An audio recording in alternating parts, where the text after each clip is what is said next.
खूनी train, episode 3, bogie number 13 का रहस्य।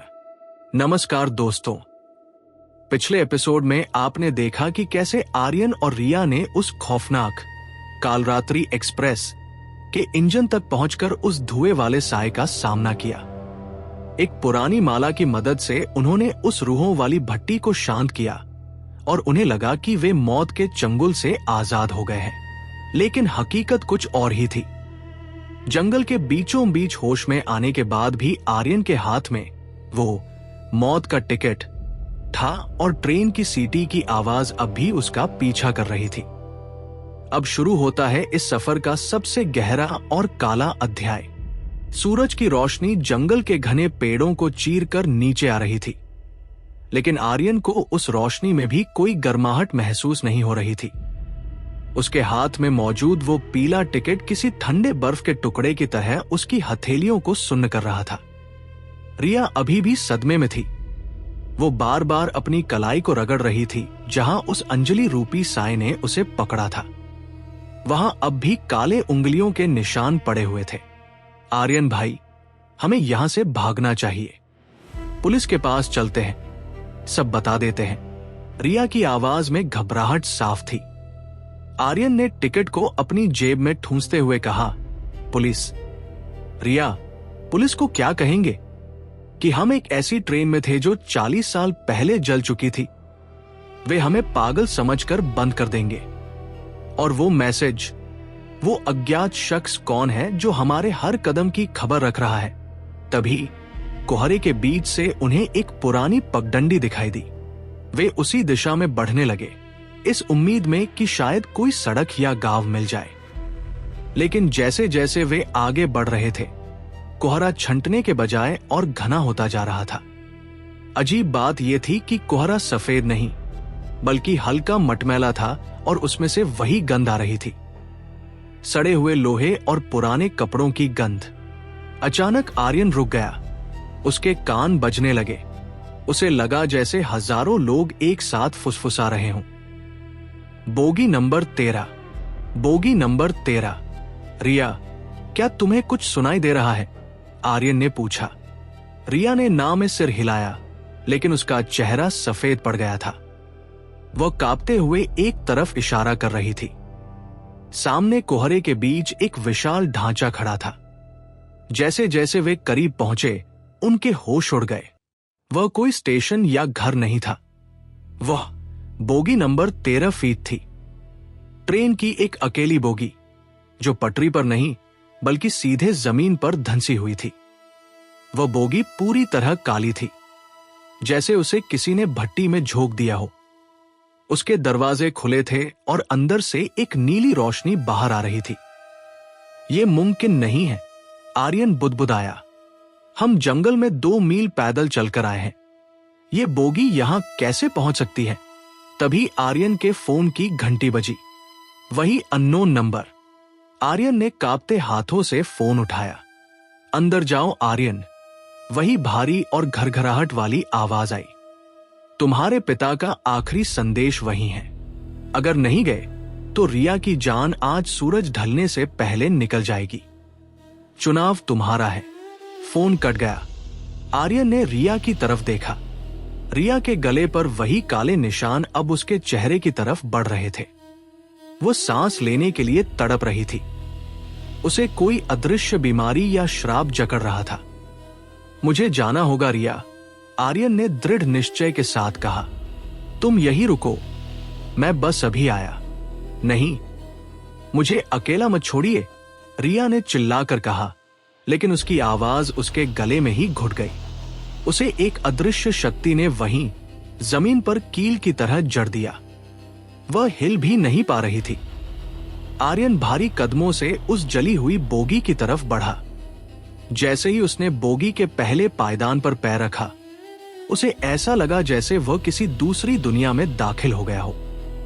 बोगी के अंदर कदम रखते ही बाहर का कोहरा गायब हो गया। अब वो एक चलती हुई ट्रेन के अंदर था, लेकिन ये ट्रेन वैसी नहीं थी जैसी उसने पहले देखी थी। यहां सब कुछ बहुत साफ सुथरा और शाही था। मखमली सीटें, सोने के रंग के लैम्प और खिड़कियों पर मखमल के पर्दे। बोगी में लोग बैठे थे, लेकिन वे डरावने नहीं थे। उन्होंने 1980 के दशक के महंगे कपड़े पहने हुए थे। वे आपस में हंस रहे थे, शैंपेन के गिलास टकरा रहे थे।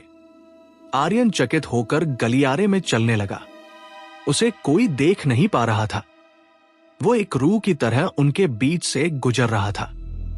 तभी उसने देखा कि बोगी के बीच में एक मेज पर उसका मृतक वाला टिकट रखा है।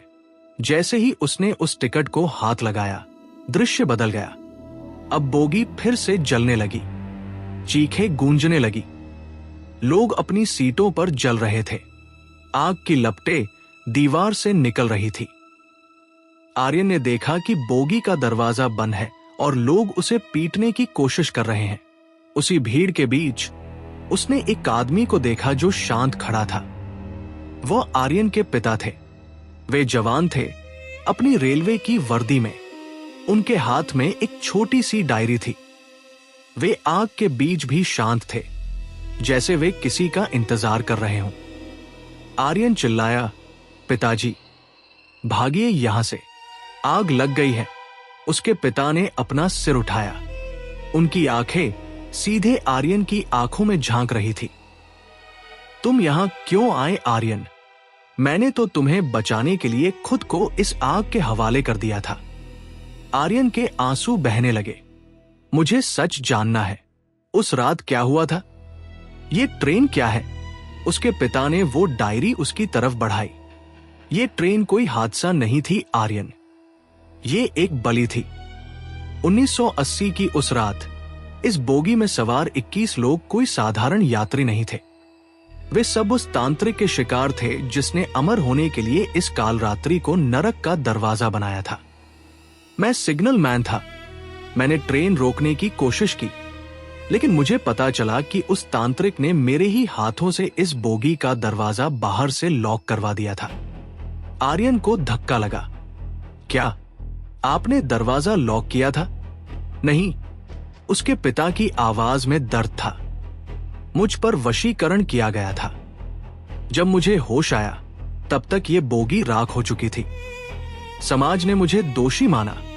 मैंने शर्म के मारे आत्महत्या कर ली, लेकिन मेरी रूह तब से इसी बोगी नंबर 13 में कैद है, उस तांत्रिक की गुलामी कर रही है। अचानक बोगी की पूरी रोशनी लाल हो गई। वो शाही लोग जो जल रहे थे, वे अचानक रुक गए। वे सब मुड़े और आर्यन की तरफ देखने लगे। उनके जले हुए चेहरों पर अब एक ही भाव था, भूख। वो आ रहा है आर्यन, उसके पिता ने चेतावनी दी। वो तांत्रिक जिसने अपना नाम काल भैरव रखा है, वो इस बोगी का मालिक है। उसे तुम्हारी रूह चाहिए ताकि वो अपनी अमरता का चक्र पूरा कर सके। भागो। तभी बोगी की छत फटी और वही हजारों आंखों वाला साया नीचे उतरा जिसे आर्यन ने इंजन में देखा था। लेकिन अब उसका रूप और भी बड़ा और भयानक था। उसके हाथों में लंबी लोहे की कीलें थी। सिन्हा का बेटा, काल भैरव की आवाज पूरी बोगी में गूंजी। तुम्हारे पिता ने मेरा एक ईंधन नष्ट किया, अब तुम्हें उसका स्थान लेना होगा। आर्यन ने अपने पिता की दी हुई डायरी को सीने से लगा लिया। मैं तुमसे नहीं डरता। साय ने अपनी एक कील हवा में लहराई और आर्यन के कंधे को चीरती हुई निकल गई। आर्यन दर्द से चीख पड़ा। खून फर्श पर गिरा और जैसे ही खून फर्श को छुआ, पूरी बोगी कांपने लगी। वो खून सोख लिया गया। आर्यन के पिता ने चिल्लाकर कहा, आर्यन, डायरी का आखिरी पन्ना, उसे पढ़ो। उसमें उसकी मौत का राज है। आर्यन ने कांपते हाथों से डायरी खोली। खून की वजह से पन्ने चिपक गए थे। उसने जद्दोजहद करके आखिरी पन्ना पलटा। वहां लिखा था, कालरात्रि की शक्ति इंजन में नहीं, बल्कि बोगी नंबर 13 के उस मुसाफिर में है जिसने कभी सफर शुरू ही नहीं किया। आर्यन का दिमाग चकरा गया। वो मुसाफिर जिसने सफर शुरू ही नहीं किया, इसका क्या मतलब था? साया आर्यन के और करीब आ गया। कोई फायदा नहीं आर्यन, आज तुम्हारी कहानी यहीं खत्म होगी। आर्यन ने चारों तरफ देखा। उसकी नजर एक छोटी सी सीट पर पड़ी जो बोगी के बिल्कुल कोने में थी। उस सीट पर एक छोटा सा बच्चा बैठा था। वो बच्चा जल नहीं रहा था, वो बिल्कुल साफ सुथरा था। वह एक खिलौना ट्रेन से खेल रहा था।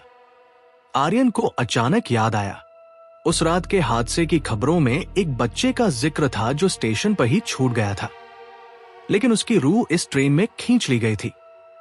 वो बच्चा, आर्यन चिल्लाया, वो इस ट्रेन का असली केंद्र है। जैसे ही आर्यन उस बच्चे की तरफ बढ़ा, काल भैरव पागल हो गया। वह पूरी ताकत से आर्यन पर झपटा। आर्यन के पिता ने बीच में आकर उस साय को रोका। भागो आर्यन, इस बच्चे को आजाद करो। आर्यन उस बच्चे के पास पहुंचा। बच्चे ने अपना सिर उठाया।